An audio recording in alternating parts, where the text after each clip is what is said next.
Okay, so the first box has arrived.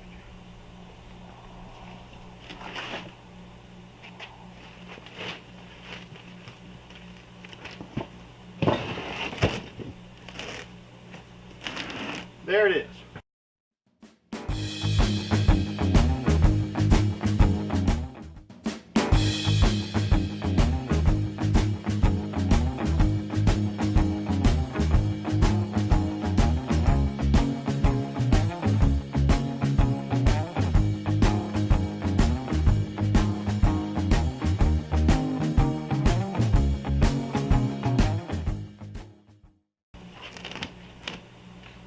The wide tire bike rack,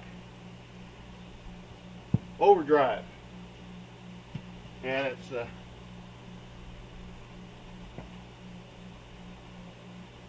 KR-BRDUBK. Anyway,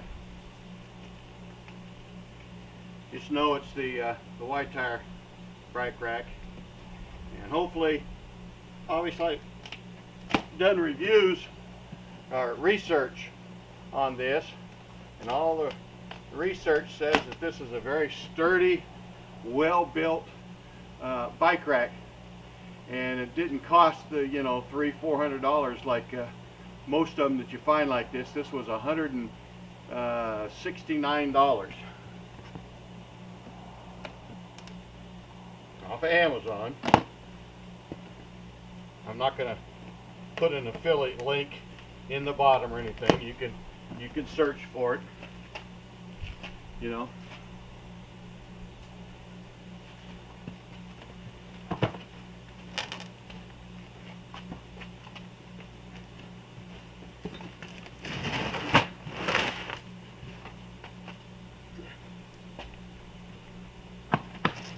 Okay.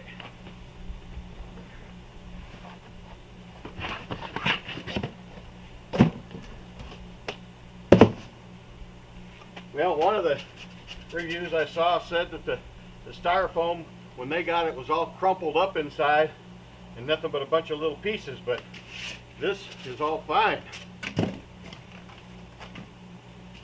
All fine.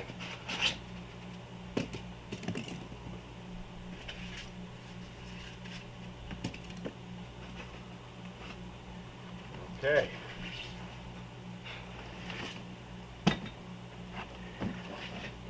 There's the main piece. This is supposed to be a 2-inch. Oh, it is. I had it upside down. Duh. It's a 2-inch hitch, so it goes in the 2-inch, receiver there.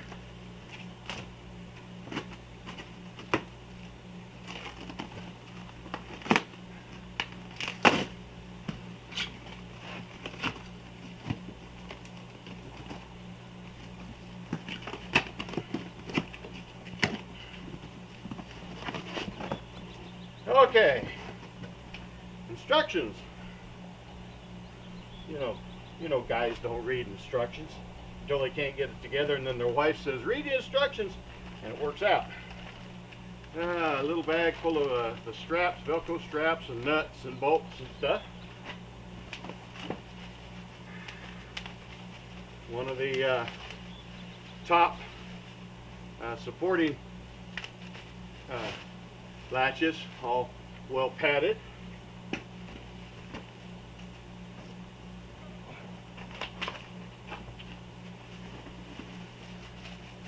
And one of the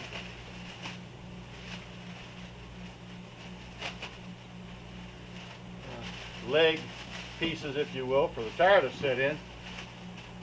Now what I got to do is I got to measure from here to here. That's where the tire will touch, and find the exact center. Then I got to put that center adjusted on both sides. The wheelbase on the Rad Rover is 45 inches, so I got to adjust for proper width. and then it'll sit down and ride real nice. The old bike rack that I had from my other bike, the truck bike, you know, it hung, it had pieces actually like this, and you'd set the tire in there and ride it, hang it like that, but the fat tires would not fit on that. So had to get the fat tire bike rack. And I was real pleased, like I said, when I saw the price of this one compared to, you know, the other ones. They talk about a Hollywood bike rack or something. It's $400. This was much cheaper, and it seems to be very, very well built. And of course, this is a 4 bike rack, and I only need the one, so I'm going to leave these 2 in the plastic for now, since taking those out.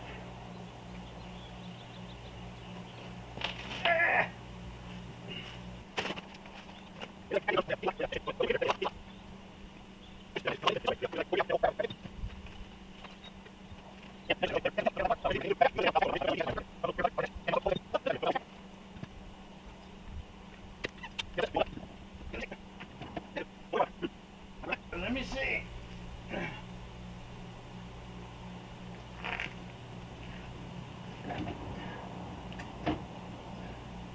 Uh-oh. Won't go in far enough. So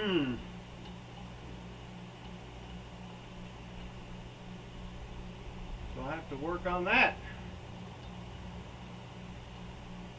I can't slide this box forward anymore because it's already up against the back of the RV.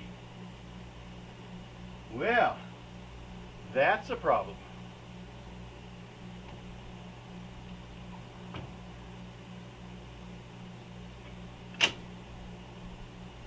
Okay, gonna have to see if they have an adapter or something to bring this out a little bit.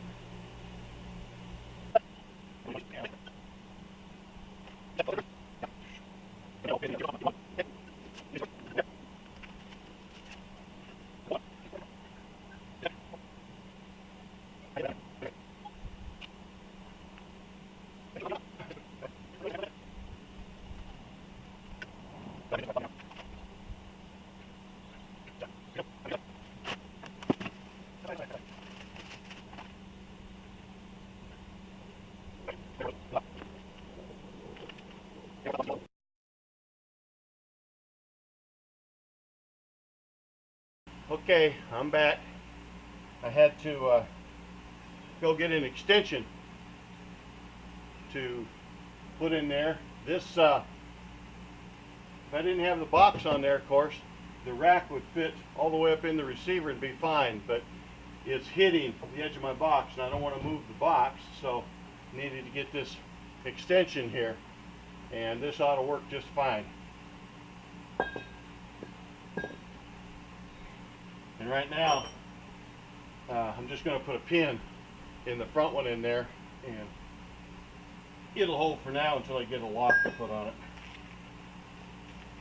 And I've got the 2 tire wells properly distanced and centered on the center point here. So I got 45 inches from here to here on the center, and then evenly adjusted. So that ought to be good to go.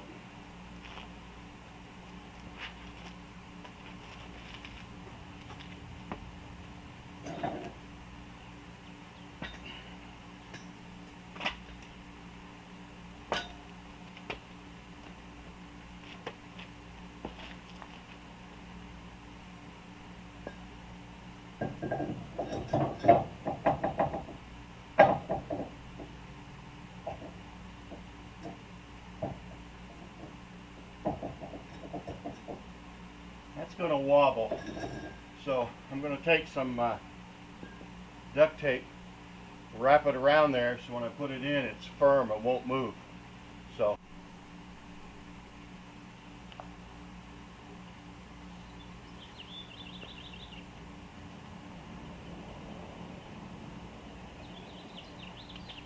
Okay, after you tilt it up that way, you can see it's up and out of the way, and makes for a nice, you know, neater appearance.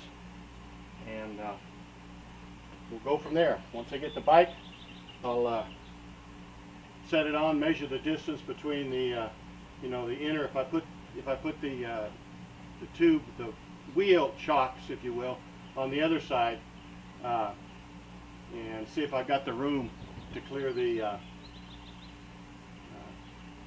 box. If I do, I'll put them on the inside. If I get it up over that bar to make it work. All right, that's it for now. Until I get the bike and get it put together, and we'll go from there. So until later, safe travels, happy hunting, Phil out.